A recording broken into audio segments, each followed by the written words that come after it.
tax rate up to 28%. This economy is not working for average Americans. There are a lot of politicians who say, oh, it's just not possible, we just can't do it, have a lot of political reasons for this. What they're really telling you is they just won't fight for it. Well, health care is a basic human right. Congressman, your reaction to what you heard last night? Did I just hear Beto O'Rourke advocate for the Steve Forbes flat tax? It sounded like it. So it was, you know, of course, I work in the United States House of Representatives. The Democrats are the majority. I hear their arguments for things all day long. But even coming from that environment, I was startled last night by really how far left the Democratic Party has moved. And it was, the president said it was boring. I would say perhaps it was a little concerning to me, just exactly how far left they have moved on some of these things.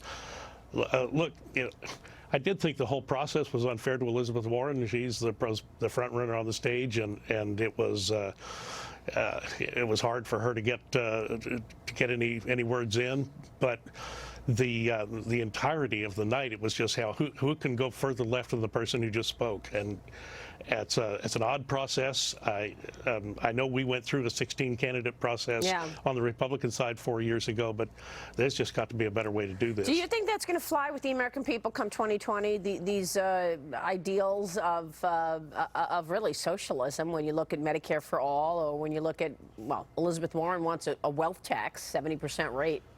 I don't, but I'll be honest with you. I did not think there was any way the Republicans could lose a majority in the House of Representatives with the economy doing as well as it was in 2018. Yeah. And clearly, I was wrong on that. Yeah, that's a good point, Tim.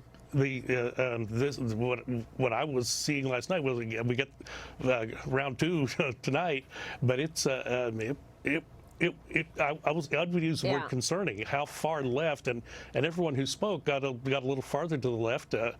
I've served with several of the folks who were on the stage. I know Jay Inslee, and yes, he was not surprising.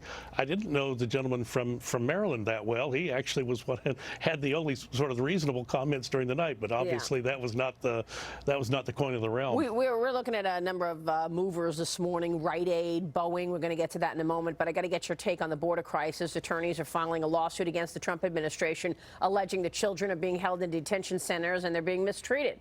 This, as Bank of America says, it will stop lending to companies that do business with the detention centers. Your Senate colleagues passed the $4.6 billion aid package for migrants at the border after failing to pass the House bill earlier in the week. Tell me your reaction to all of this and where you see this going.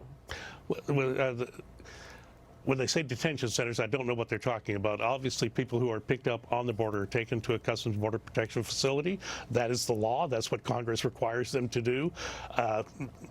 Children are not supposed to stay there longer than 72 hours.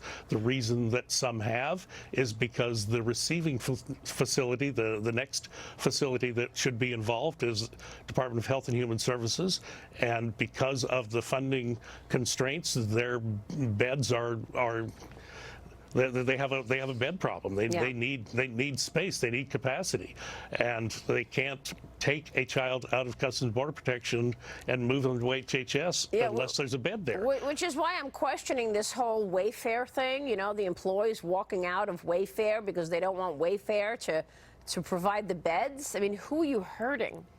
Well, there is a distinction. On Customs Border Protection, we require them. They're there to protect the country. That's what we've asked them to do.